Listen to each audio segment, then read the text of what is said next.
पहले हमारा जंगल कितना सुंदर और हरा भरा था। अब तो बच्चों के लिए दाना ढूंढना भी मुश्किल हो गया है। अगर यही हाल रहा तो हम सबको भूखा रहना पड़ेगा। रानो के मन में बेचैनी थी। वो उड़ती हुई जंगल के अंदर की ओर निकल पड़ी। थोड़ा आगे बढ़ते ही उसे अपनी पुरानी दोस्त हरियाली तोती दिखाई दी। अरे हरियाली, तुम इतनी चुप क्यों हो? तुम्हारे पंख तो हमेशा चमकते रहते थे, अब तो वो भी फीके लग रहे हैं। रानू बहन, मुझे डर लग रहा है। पहले इस पेड़ पर हरे हरे पत्ते और फल लगते थे। मैं इन्हीं पत्तों से अपना घर सजाती थी, लेकिन अब सब सूख गया है। न दाना है, न मीठे फल।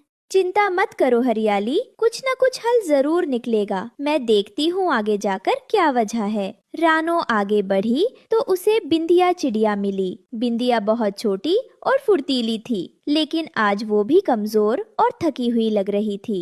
बिंदिया, तुम इतनी उदास क्यों हो? तुम्हारी तो आवाज हमेशा सबसे मीठी होती थी। आज तुम गा क्यों नहीं रही हो? रानू दीदी, क्या गाऊं? हमारे छोटे घोंसले में दाना ही नहीं है। सुबह से शाम तक उड़ती रहती हूँ, फिर भी बच्चों के लिए कुछ नहीं ला पाती। ऊपर से नदी का पानी भी घट रहा है। मुझे डर है कि कहीं ये जंगल हमें छोड़ न दे। तुम अकेली नहीं हो बिंदिया, हम सब साथ हैं। मैं आगे बढ़कर देखती हूँ कि असली समस्या कहाँ है। रानो उड़ते उड़ते आखिरकार नदी किनारे पहुँची। कभी ये नदी चौड़ी और साफ बहती थी, लेकिन अब उसकी धार पतली हो गई थी। रानो ने एक पुराने बड़े पेड़ की छाया में बैठकर लंबी सांस ली। क्या ये वही जंगल है जहाँ हम सब खुशी से रहते थे? पेड़ सूख रहे हैं, फूल मुरझा रहे हैं, पानी कम हो रहा है। आखिर ऐसा क्यों हो रहा है? उसकी आंखों में आंसू छलक आए। तभी पास ही नदी से धीरे धीरे एक पुराना कछुआ बाहर निकला। उसकी चाल धीमी थी, लेकिन आंखों में अनुभव की गहराई थी।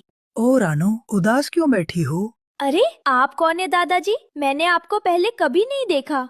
मैं इस नदी का पुराना साथी हूँ। मैंने यहाँ न जाने कितने मौसम देखे हैं, गर्मी, बरसात, सर्दी, आंधी और तूफान, लेकिन ऐसा हाल मैंने पहले कभी नहीं देखा।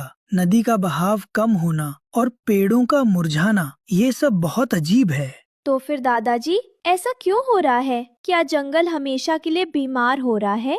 मैंने सुना है कि जंगल की जान उस पुराने पेड़ में बसी है। अगर वो पेड़ सुरक्षित है तो जंगल जिंदा रहेगा, लेकिन सुना है कि कुछ लालची शिकारी लालच में उसे नुकसान पहुंचाना चाहते हैं। रानो बूढ़े कछुए की बात सुनकर और भी बेचैन हो गई। तभी अचानक